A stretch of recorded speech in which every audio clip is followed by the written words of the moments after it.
So how do you feel being a lolo sa anak ko ni EJ and ni Aljun? Sanay naman ako sa mga apo-apo. 15 na yung apo ko eh. Excited to be called Lolo dahil tanda na ako, inabili ko lagi. Ang tawag lang sa akin ay Tatay Eric. Bakit ko Eric, sir? Yun ang pangalan ko kasi talaga. Eric, hindi mo ako Jerry. So, ano po, nakakasama niyo po ba yung apo mo kay Dalas, EJ? lahat naman ng apo ko lahat. Masasabi niyo po ba na yun ang reason ni Miss EJ kaya po Hindi. siya nagpahinga sa show? Hindi, Prior to wala that, pa siyang anak. Nagpahinga na.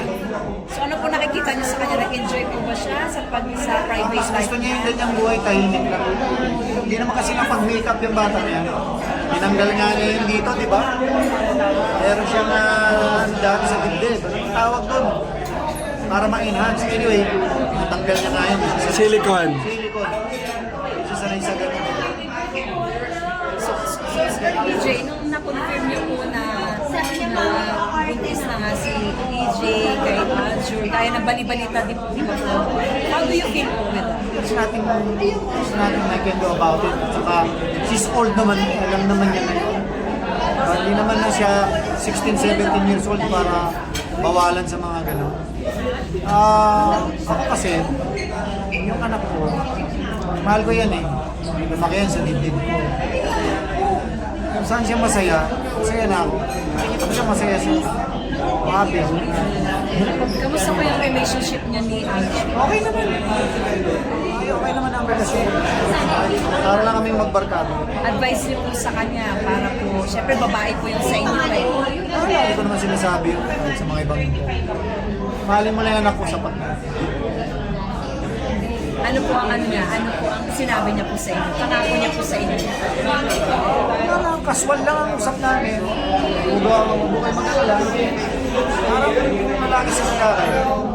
Paano ako naman hikan nung araw, ganun. Nabiri niya yung sinabi ko nung araw sa magulang niya sa akin. Huwag kayo mag-alala. Alagaan ko yung anak niyo. Mahal ko naman yung anak niyo. Antun ko na picture. Actually, matagal na sila. Picture lang siya. For the pack. Thank you. Congratulations.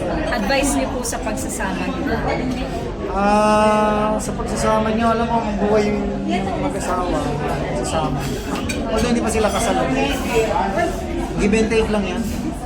Give and take, tsaka lawakan yung pag-unawan. Lalo na sa babae. Actually, ako naniniwala ako nagdadala ng relasyon lagi yung babae. Pag umayaw na ang babae, medyo isip-isip. Thank you, Sir Jerry.